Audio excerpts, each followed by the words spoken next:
third module, we will talk about yung magiging coordinates ng mga players natin or ng mga games.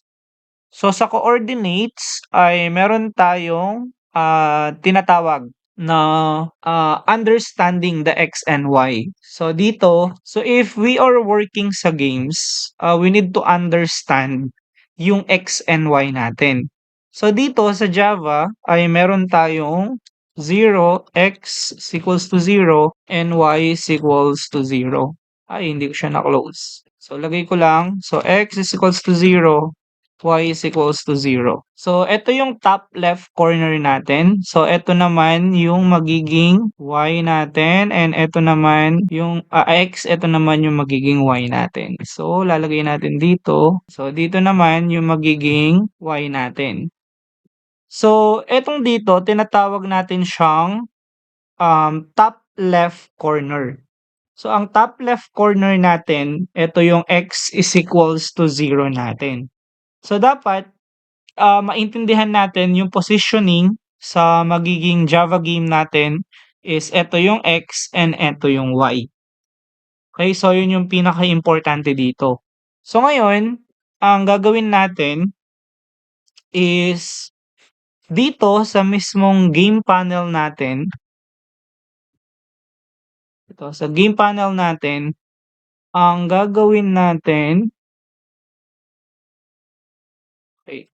So dito sa game panel natin, magdo-drawing lang tayo ng mga example of characters na meron tayo example. So gagamit tayo ng fill-rect na tinatawag natin. So after ng paint component natin, maglalagay lang tayo ng g dot set color. So sa set color natin, ko-call out natin yung color dot black for example. Okay, or pwede natin yung gawin yung capital na black. Ayan. Then after nun, sa baba niya, gagamit tayo ng g, yan, g dot fill rect. Ito. So mapapansin nyo, dito sa fill rect natin, maglalagay lang tayo ng 0 and 0. So ito yung x and y natin.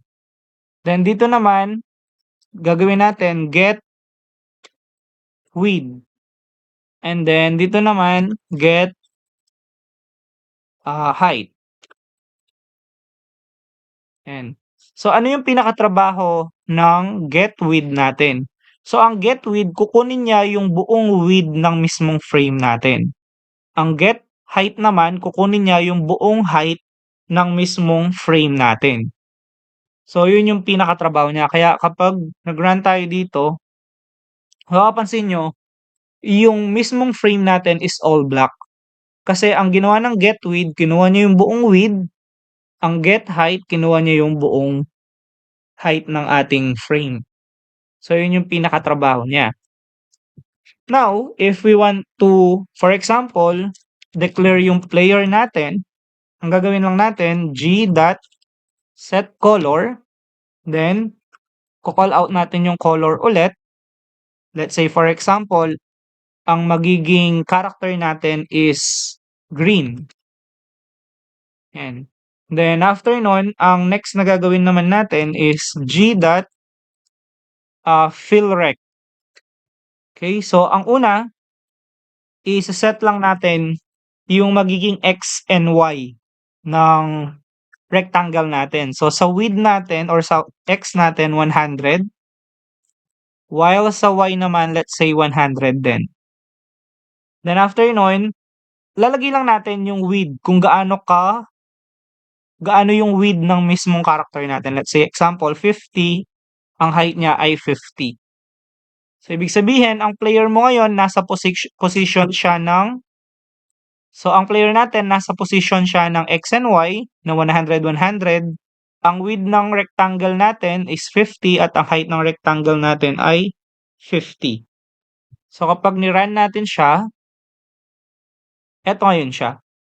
So nagbabago yung position niya based sa kung ano yung number na nilalagay niyo sa X and Y ninyo.